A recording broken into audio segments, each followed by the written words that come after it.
ازيكم يا حبايبي، عاملين ايه؟ النهارده ان شاء الله هنعمل مع بعض صلصة المصانع بمكونين اتنين بس. هتعملي معايا احلى صلصة واجمل صلصة ممكن تعمليها ان شاء الله. وطبعا الايام دي احنا عارفين ان الطماطم اسعارها كويسة، مش غالية قوي. يعني الطماطم دي انا كنت جايباها ب4 جنيه، وزي ما انتوا شايفين شكلها عامل ازاي، نضيفة وحمرة وكانت جامدة جدا. بس انا قلت هعملها صلصة لاني انا يعني كان اللي عندي خلص، فقلت اجرب معاكم ايه الطريقة دي. تمام. هنا مسكت الطماطم، هبتدي اشيل العنقود الاخضر بتاعها ده، وفي هنا جزء اسود بيبقى من تحت برضو هشيله. هنضف كل الطماطم بالشكل ده، وكل طماطمية هقطعها 4 ارباع. تمام.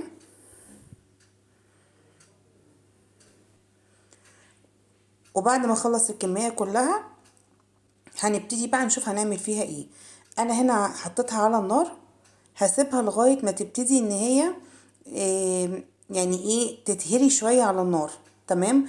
اول ما هينزل منها المية، هي كده بدأت يدوبك، كانت بقالها حوالي 10 دقايق ربع ساعة على النار.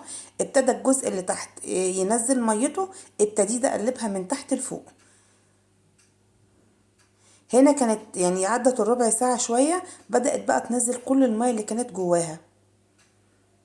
فلازم ايدينا باستمرار نقلب من تحت لفوق، علشان اولا الارضيه بتاعه الحله ما تشطش مننا او تلزق فيها الطماطم، وتاني حاجه اللي موجود فوق بيكون لسه جامد، فنقلبه عشان يوصل للشكل اللي احنا شايفينه ده.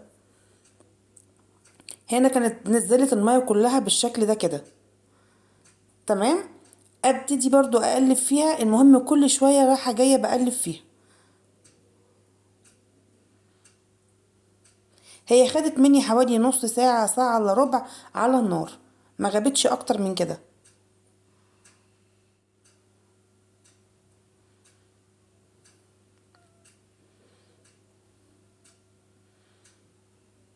شايفين بدأت المية تنقص خالص، وكده خلاص بدأت تدخل في السوا. يعني خلاص اللي انا مش شايفة قطع طماطم كبيرة، كلها بدأت ان هي تستوي معايا بالشكل اللي انتوا شايفينه ده. هبتدي برضو اقلب فيها على طول، ايدي فيها على طول، عشان انا مش عايزة حاجة تلزق في ارضية الحلة. كده خلاص كانت قصرت المية بالشكل اللي انتوا شايفينه ده، وكانت استوت وقفلت عليها. هنا بقى كانت الطماطم بردت شوية، فبتنزل لون اصفر كده فاتح، زي ما انتوا شايفين اللون اللي انا بشيله ده من الايه، من الطماطم. دي حركة اختيارية، بس هي بصراحة إيه، بحس ان المية دي بتدي طعم اجزة كده في قلب الطماطم، فانا ما بحبش اسيبها، فانا شلتها بالشكل اللي انتوا شايفينه ده. ده لون المية اصفر خالص قدامكم كده.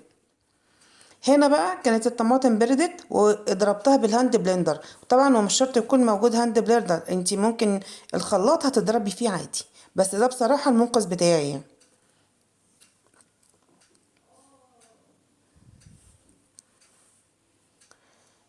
هنبتدي بقى نصفي الطماطم، وانا بحب بصراحة اصفي بالشكل ده. المصفى السلك دي بصراحة بحس ان تصفيتها احسن من مصفى الالمونيا. الطماطم بصراحة بتنزل خالية من اي بذر او اي قشر موجود فيها، وطريقتها سهلة جدا، بتنزل معاكي منتهى السلاسة. انا هنا خلاص ضربتها بالاسباتيولا كده، نزلت معايا بمنتهى السهولة. هكمل بقى الكمية.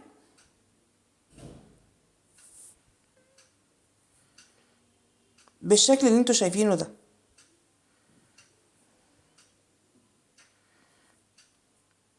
كده انا كنت صفيت الطماطم كلها، وطلعت معايا بالشكل ده.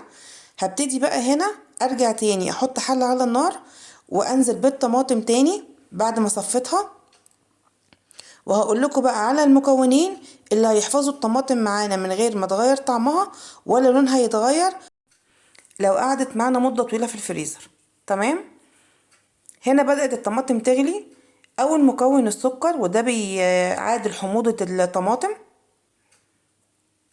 والتاني مكون أساسي هو الملح، وده اللي بيحفظ الطماطم لو قعدت معانا مدة طويلة. طبعا هنقلبهم كويس جدا وهندوبهم في قلب الطماطم. والمكون بقى اللي هيديها لمعة هو الزيت. هننزل بربع كوباية زيت بالشكل ده كده. وهنسيبها على النار دقيقتين 3 وبعد كده هنطفي عليها.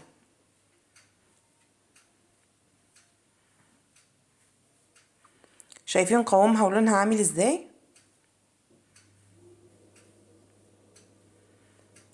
ده القوام النهائي بتاعها.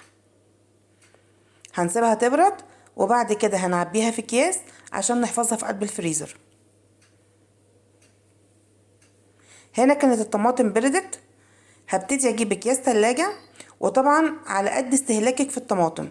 انا بعملها على قد الطبخة، انا بستهلك نص كيلو بالظبط، فانا عارفة عيار طبختي قد ايه، فبتعامل بالشكل ده. انتي بقى عدد الافراد عندك اكتر، عدد الافراد عندك اقل، على حسب الطبخة اللي انتي هتعمليها اعملي الكيس بتاعك.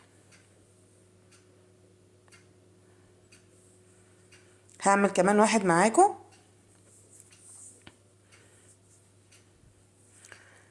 ودي الكمية بتاعتنا كلها اللي انا عملتها. يا رب يكون الفيديو عجبكم وتشجعوني وتعملوا